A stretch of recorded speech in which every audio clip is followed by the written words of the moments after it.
Welcome on in, Eagles fans, to episode 44 of the No Huddle Show, our Philadelphia Eagles podcast right here on NJ.com. I'm Joe Giglio, joined as always by Elliott Shore-Parks and Mark Eckel. They cover the Eagles for NJ Advance Media. We have a lot to talk about since last time we did one of these. The Eagles played their second preseason game. They brought in a new linebacker. They traded for a wide receiver. A lot, as always, going on with the Eagles. We'll get into that. And stay tuned. When this episode ends, a sneak peek to a new football podcast coming up on NJ.com. Elliott, we'll start with you off of the past week here. And I guess we could start the most recent and then work our way back to the trade last week. But the most recent piece of news, we're doing this podcast on a Tuesday. On Monday, the Eagles officially announced the signing of Stephen Tulloch, which kind of felt inevitable for a while. But here it is. It's official. He's now a Philadelphia Eagle.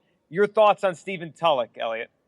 Well, he certainly played the situation the best he could. I mean, Tulloch, if you believe they've been talking for a few weeks, which I'm sure they have. I don't know how close they were to signing him before Joe Walker went down. And I don't know if they would have signed him at all. But if you're Tulloch, I mean, this couldn't have worked out better for you. Once Walker goes down, the Eagles are really, they have to do something. They have to sign somebody. Now, you can debate if Tulloch is the move, but they clearly wanted him, and he ended up getting paid. I mean, $1.75 million in guaranteed money. At this point of free agency, I mean, if they gave Tulloch that at the start of free agency, you would say, oh, that's, backup money. But to give someone that's on the street at this point, $1.75 million to me, really speaks to how badly they felt they needed Tulloch at this point. Schwartz talked on Tuesday about Tulloch and really, just raved about him, said, he's great against the run. He's a hard worker. He mentioned how he never likes to miss practice, which probably was not a direct shot at Michael Kendricks, but Kendricks certainly misses his fair share of practice. So, Schwartz seems to be the biggest fan out there of Tulloch, and it'll be interesting to see how much he plays based off the money they gave him and how their defensive coordinator, who calls all the shots on defense, seems to be a huge fan of him. Mark, what are your thoughts on Tulloch? I mean, 31-year-old linebacker. Obviously, there was a need there when Joe Walker went down. He makes sense, but do you think he makes sense for the Eagles? Only because there was nobody else out there, and only because Joe Walker tore his knee. I mean, come on. Yeah, Jim Schwartz in the same press conference told us how great Marcus Smith and Jalen Watkins are too. So take Jim Schwartz's quotes for what they're worth. Of course, he likes Tulloch. He's known him since he came into the league with Tennessee. From what I'm told, Tulloch is a great guy. He's hard not to like. Everybody I've talked to about him says, "Oh, wonderful guy, good guy, great guy." Can't play anymore, but a great guy. I mean, he was unemployed. I mean, that powerhouse, rock-ribbed Detroit Lions defense cut him. Okay? He wasn't a free agent. His contract didn't expire. The Lions cut him. He wasn't good enough to play for the Detroit Lions.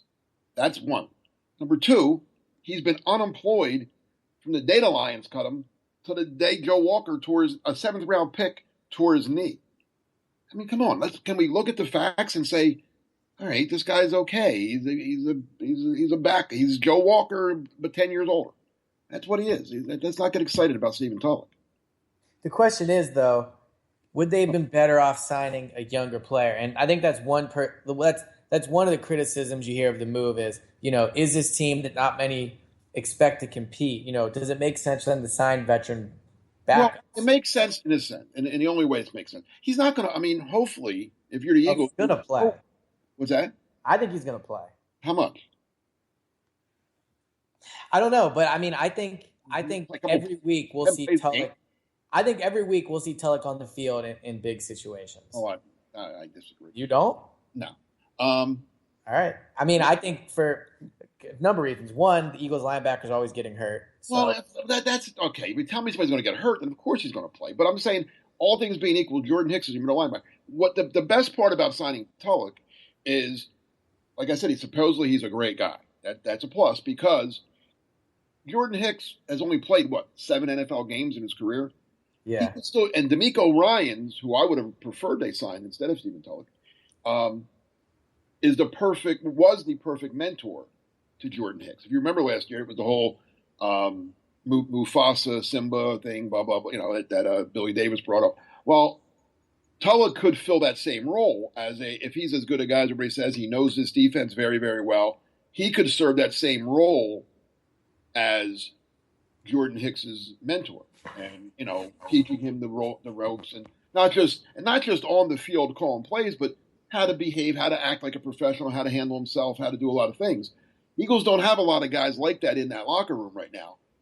From that standpoint, as Doug Peterson called him, he's the Chase Daniel of the defense.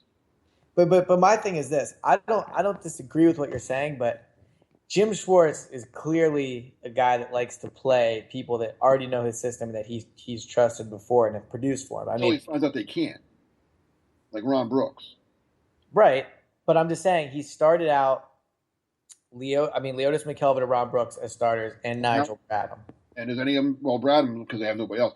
Do you think either Brooks or McKelvin are going to be? McKelvin might be, but Brooks isn't going to play. McKelvin's going to start. And Brooks is, at the very least, going to be their nickel corner, and he'll be on the field a ton. I mean, who starts on the outside matters. You told me Jalen Mills is the next star of the team. Yeah, not in week 1, though. But I'm saying, do you think Jim Schwartz seems like the type? I mean, I'm not saying they're going to bench Jordan Hicks, obviously, but would it totally surprise you if at the end of the season you looked at the snap count and Tulloch was basically close, within 100 snaps of the top 3 linebackers? Yes. Well, again, injury aside, I mean. Injuries aside. Nobody gets hurt. Yes, I'd be very surprised if he's within 100 snaps. Well, how do you think this impacts Kendrick? Here's how I think it does impact Kendricks. It'll be very easy for Schwartz now to slide Hicks to the outside. And let's teach Hicks a new position, because he's mastered the one already, playing 7 games at it. But you're looking at this obviously from your perspective. I'm saying from there. But if you're Jim Schwartz, you're telling me that's not tempting. Do you think Jim Schwartz likes Michael? No, it's not tempting. Stephen Tulloch's not. He's a backup now. That's all he is. He's an insurance policy in case Hicks gets hurt. That's what he is. Who do you think Schwartz likes more, Tulloch or Kendricks? I don't care who he likes more. Who's the better player? I'm saying overall. Like, who do you think he would rather have out on the field? If he's smart, Kendricks. He's a better player. I would like to agree with you, but what I'm saying is I think you're underestimating how much Schwartz likes Tulloch. That's all I'm trying to say. All right, they can hang out. They can go to dinner, go out, have a couple drinks, kick out. Saying as a player, I think he likes. Not that good. Elliot, he's not that good. Okay, I want to let's go to what Peterson had to say, and then I think can I say one more thing? Can I say one more thing? Sure. I'm not saying Tulloch is good. I don't know if Tulloch's good or not. I do. They obviously. I do. But everybody I've talked to has told me. Right, but what I'm saying, the fact that he's been on the streets since August 21st. Right. So why did the Eagles give him $1.75 million guarantee? Why did they give Chase Daniel $7 million? I don't know. And if Bradford went down, they would start. Who are they bidding against? Right, but you're looking at this from whether it was a good logical standpoint. I'm sorry. Well, no, logic getting away this. No, I think you guys are on to what I wanted to ask. But Peterson's comments about us competing, and then I guess Schwartz chimed in on that, today. We're doing this podcast on a Tuesday. That's the question, Elliot. You just asked it. Why is he here then? This is a 31-year-old linebacker. You mentioned, Elliot, to start this, how much they gave him. There's no clear starting spot up for grabs at all. And he doesn't play special teams. At least he hasn't since he probably was a kid. Why is he on the football? If he's not going to play, be a mentor to help. They need somebody has to be a backup middle linebacker. What Hicks? I think don't usually backup middle linebackers play. Is he going to play special teams? No. Peterson said he might be on 1 or 2. He would like him to be on 1 or 2, not all of them. And I'm sure Jim Schwartz and Tulloch had a nice laugh at that when they heard Doug say that at the podium. Oh, here's what I'm saying though. Here's what I'm saying. I think Tulloch's on the team because Schwartz doesn't trust any of the Schwartz is not supremely confident in any of the linebackers. Because Hicks gets hurt a lot, Kendricks gets hurt, struggles in coverage, and whatever you want. Have you seen Tulloch cover somebody? Tulloch's going to play the middle though. Sometimes middle has to cover. I know, but all right. I mean, look, you've said to me before you think Hicks is better on the outside, right? If they had a real middle linebacker, yeah. But to me, Tulloch is that real middle linebacker. I'm not saying he's good. I forgot he's Ray Lewis. I keep forgetting that he's Ray Lewis reincarnated. All right, he's not good. I mean, that's like saying Chase Daniel should start a quarterback. But they also have Leotis McKelvin as their top cornerback right now. Well, and they're only in their minds. He's not going to. Okay, so look at this from the Eagles' mind, right? Like I can't. I have to get a lobotomy first. All right. So you can't. But I'm gonna from their perspective. If you ask me what I think will end up happening based off their thinking, I think Tulloch's going to play. I think he's going to play. I don't know how. I don't know what. I'm just saying I think Tulloch will be not a big part, but he will have a factor into how this defense plays out this season. That's again, if Jordan Hicks gets hurt again, absolutely, you're right. But I think without injury. And Elliot, I tend to agree. I don't know how the machinations are going to happen, but I tend to see that too. And you guys are on point today. I think you guys are right. Really, I hope you're right. He's out there, and you'll be saying, "Oh my God, look at this guy." And we might be saying that, but we'll be saying that about a lot of positions on this team. We'll be saying, "Oh my God, they put Samolo out there. Oh my God, they have McKelvin on, Odell Beckham Jr. Oh my God, Sam Bradford's a quarterback." Like we'll be saying that about a lot of positions. You know what I mean? So I don't know why you think with Tulloch they're all of a sudden gonna. Because Peterson made it pretty clear yesterday, and I know he's only the head coach, that he's going to be a backup. That if we had to do something when Walker got hurt. Yeah, but Peterson also said Green-Beckham wasn't going to play against the Steelers, and he did. He also said Wentz wasn't going to throw, and then he did. He also said they were going to hit all camp, and he did. Like what you said are you saying Doug doesn't tell the truth? I'm saying Doug doesn't know the truth, maybe. I'm saying, for me, it comes across as Doug kind of stumbles over what he's trying to tell you guys pretty consistently. And look, we'll see what happens with Tulloch and what happens to linebackers. But you guys led right into the first fact of fiction, that would be if Tulloch's going to play or not. Elliot, obviously, you think he's going to. Mark, you don't think he will as much as Elliot will. Unless there's injury. I think unless there's injury. All right, let's now go to the other big piece of news, the other acquisition the Eagles made since last time we recorded a podcast. That was the trade for Dorial Green-Beckham from the Tennessee Titans, giving up Dennis Kelly. I think on the surface, I haven't really heard one person anywhere say this was a poor trade, talent for talent. But obviously there's other stuff there with Green-Beckham. There's a reason why the Titans, were willing to give up on him. Elliot, now there's expectations for Green-Beckham now, and there are people out there who just believe the Eagles will find a way to screw his head on straight, and he'll go out there and be Plaxico Burress. When we talk about Green-Beckham, I mean, what do you think he's going to be, and how impactful do we think he's going to be for the Eagles this year? Right. Well, I think one of the biggest misconceptions out there is Green-Beckham was available to the Eagles because of the stuff he's done off the field in college. Like, the Titans, they drafted him, so they were obviously okay to a certain degree with what happened. Not these Titans. What? Not these Titans. The guys that drafted him aren't on the job anymore. Right, but they brought him to camp. I mean, I think if I'm just saying, don't tie yourself to the fact that the Titans, the general manager and head coach that drafted him are no longer with the team. So it's kind of like, but I guess what I was saying was, I think he's not here because he has questionable work ethic and has trouble. Like he's not. I talked to someone who's known him since his days in Missouri and then also in Tennessee, and said he's not football intelligent. And I think that's why he's here and not in Tennessee. I don't think it has as much to do with his personality off the field. I guess that is kind of his personality, but it's like his legal problems. But I think he's here because he has trouble learning the playbook. Now, the counter to that is he still had a pretty productive rookie year, despite the fact that, he had trouble learning the playbook and had, work ethic issues. So if the Eagles can get his head screwed on straight, then obviously they have a talent. And I really think this is a real good chance for the receivers coach, Greg Lewis, to really make a name for himself. If he can get Dorial Green-Beckham to be what everyone thinks he could, which is honestly one of the best receivers in the league. I mean, he has that type of. By the way, I saw you wrote that one of the best receivers in the league. I mean, he's like 6'6". He runs a 4.37 is what he said. Well, he said his best ever was 4.37. Whatever. Well, but I mean, my point is he has the like Jordan Matthews. As much as I like him as a receiver, I don't think can ever be one of the best receivers in the league. Do you agree with that? Yeah, I think he's very good, but yeah. I tend to think the same thing. Yeah, I think he'll be a very good player, but we'll never talk about him like we talk about, Beckham or Julio Jones or those guys. Right. And I don't think Dorial Green is in that. I mean, he's good. He could be good. All right, I'm sorry. I didn't mean to interrupt you. Well, my point is Jordan Matthews will say himself that he's never been the fastest. He's never been, the tallest. He's never had, he'll say those things about himself. Dorial Green-Beckham Jr. can say to himself that when he steps on a team, he's more than likely the most talented receiver there. They can get his head screwed on straight. I think he has the ability to be one of the best receivers in the league when you take into account how physical he is, how big he is. He has good speed. His hands aren't great, and that fits in with the rest of the Eagles. But I just think the Eagles now have a receiver on the roster you can legitimately look at and say this guy could turn into something very special, whereas I don't think they had that before. See, I'm going to say this. I think it's a very good trade because you can't lose. if he's a bum and you cut him, you're probably going to cut Dennis Kelly anyway. You think they're going to cut Dennis Kelly? Yeah. I mean, if they did, would you cry? I mean, it's Dennis Kelly, for God's sake.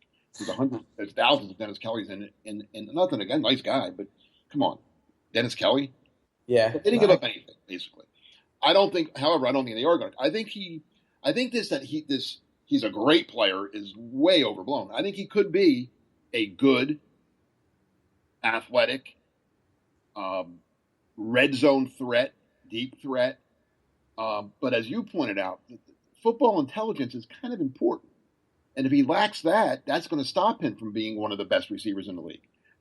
What makes Des Bryant and Odell Beckham and Jordy Nelson or whoever else you want to, Julio Jones, AJ Green, part of what makes them great is also their not only their athletic ability, but also their football intelligence and running the right routes and knowing how to get open and knowing how to do things. If he's never going to, and I don't think you learn that at this point of your career. I think either you have it or you don't by now. I mean, Greg Lewis can teach him some things.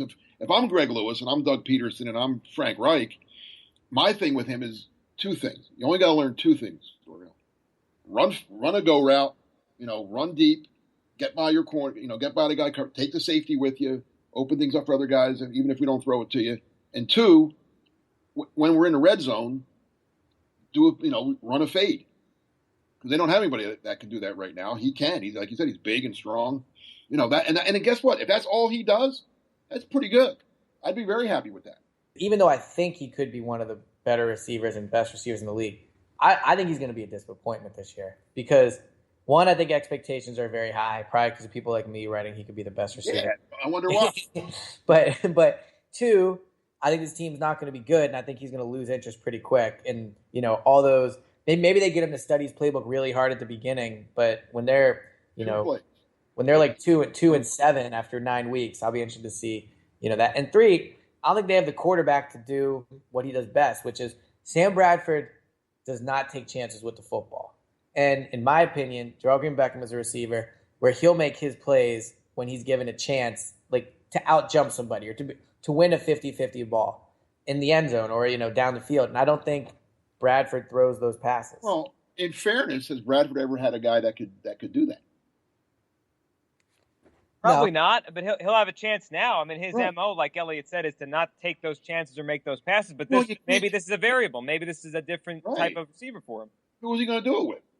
But I think it's a mentality more so than I don't think Bradford says to himself, like Chris Givens isn't going to win this ball. I mean, now maybe you're right. With Green-Beckham, he'll be more willing. But I do think there's something about Bradford.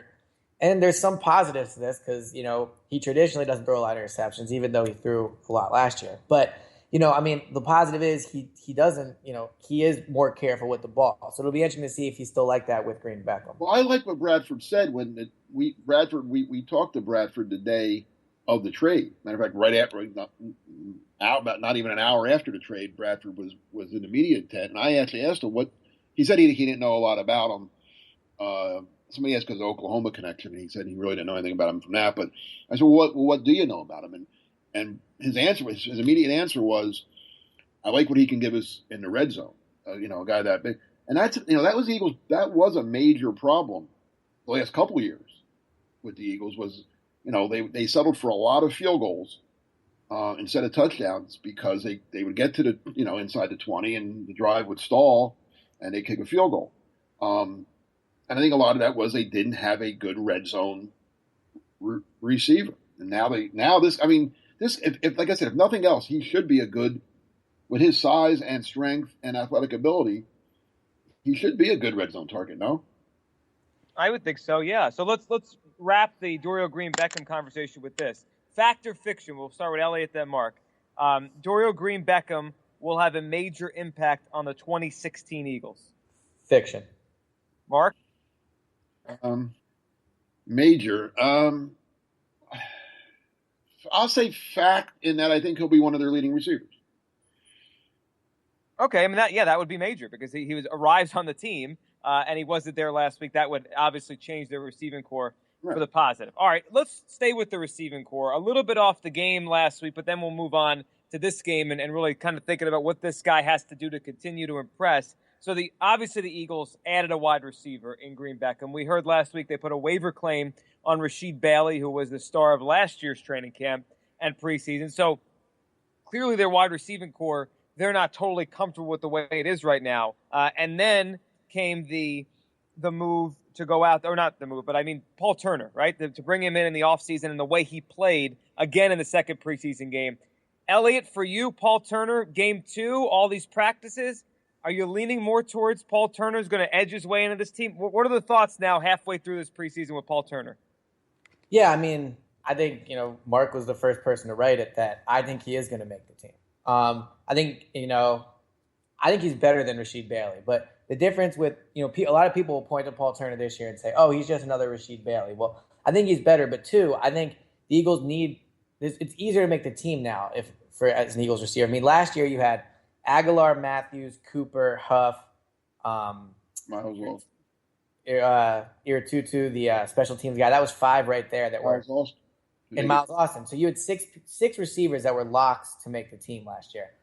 This year, if you look at the locks, I mean, Matthews is a lock. I guess Aguilar is a lock unless they trade him. And I don't think Green-Beckham is a lock. So there's there's more roster spots open. Now, I think Paul Turner has played well. He catches literally everything thrown his way. I mean, even in practice, I tracked the drops, and I don't think he had one all training camp, and he hasn't had any in the game. He had that one nice, the one-handed catch. So I do think he is going to make the team, and at this point, I think he'll play a little bit. I think and on Saturday against the Colts, I think you'll see him get some reps with the first team offense for sure.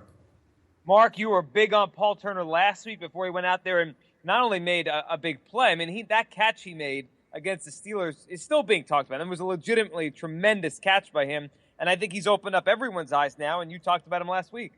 Yeah, thank you. I'm not going to brag, but no, I mean, I'll be stunned if he doesn't make the team. I mean, again, like Elliot said, it's not like he has to beat out a lot of great players to do so. I mean, right now, I think he's 4 and maybe 3. I mean, I think Matthews and Aguilar, even though Matthews hasn't played yet, but Matthews and Aguilar are 1, 2. I think they want Green-Beckham to be in the mix. And I think Turner, Givens and Randall have 2 free agent signings have given them absolutely nothing. And I wouldn't be surprised if both of them get cut. I know it'll cost them a little bit of money, but you got to do what you got to do. And I don't know if they're going to keep 5 or 6 receivers, but if they only keep 5, it comes down to Huff, Givens, and Randall. And I know a lot of the fans don't like Josh Huff, but he is a very good kick returner, which Givens and Randall aren't. He also plays other special teams, which Randall does not. And he also gives the receiving core, I know everyone gets on me because I still believe in Josh Huff, but he does give the receiving core something that the other players don't, which is he can run like those end around and those bubble screens where I'm not sure. I mean, maybe Aguilar, but he's a different type of player than the rest of the Eagles receivers. And the one thing you hear the Eagles coaches talk about, both on offense and defense, is having different types of players. And Schwartz said today with the linebackers, he used an analogy of you don't want everyone bring the same thing to the party, otherwise the party's not fun because it's all the same things. So, I think on the receivers you want different types of skill sets, and I do think Huff, even though he has trouble holding on to the ball, which they all do, but I do think Huff brings something different than the rest of the receivers.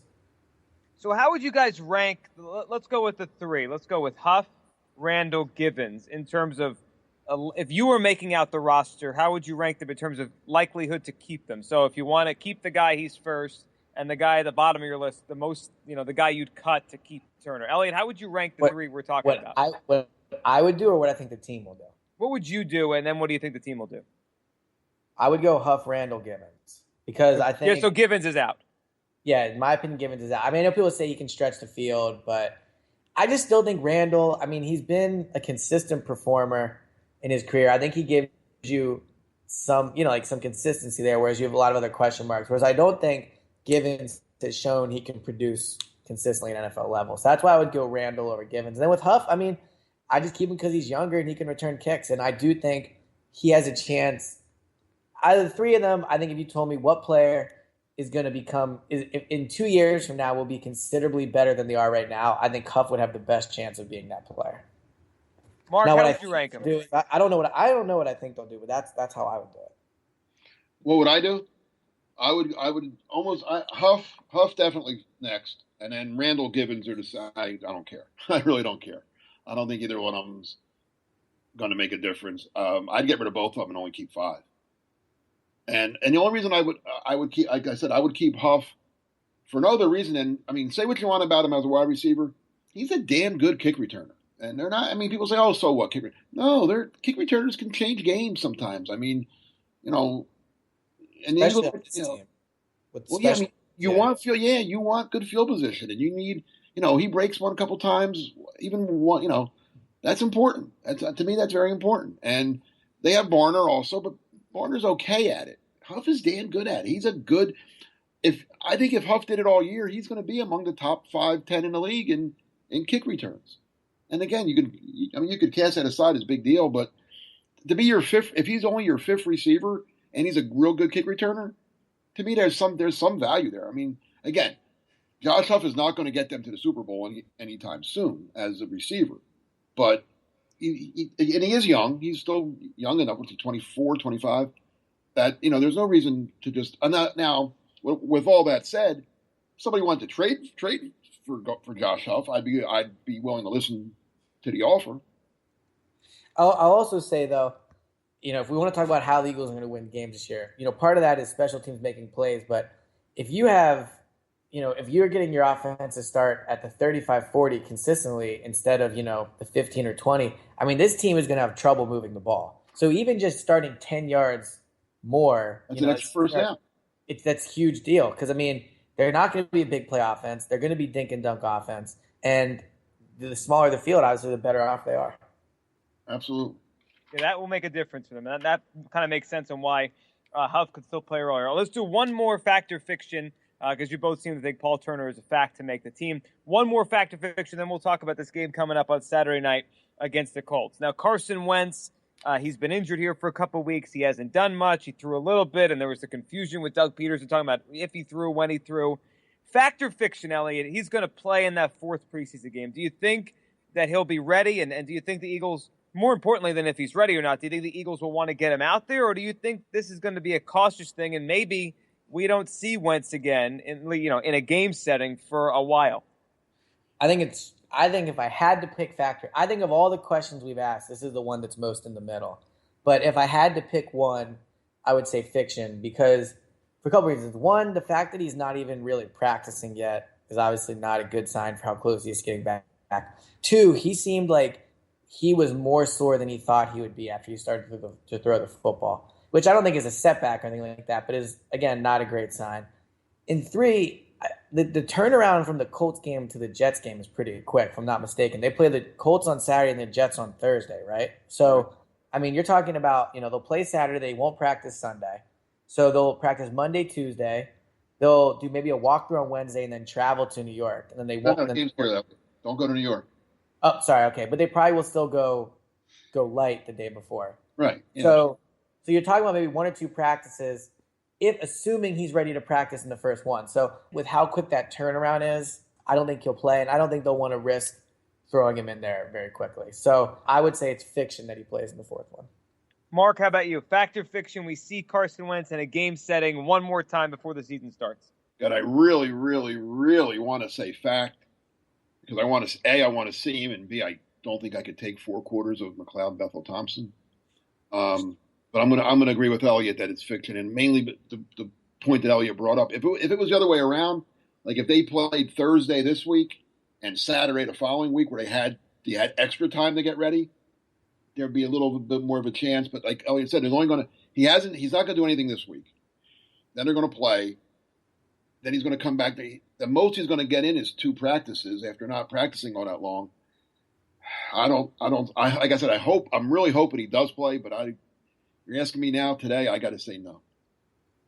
Which means for fans that the chance to see him again might not come for a long time. All right, so you have the Colts, you have the Eagles Saturday night in Indianapolis, 3rd preseason game.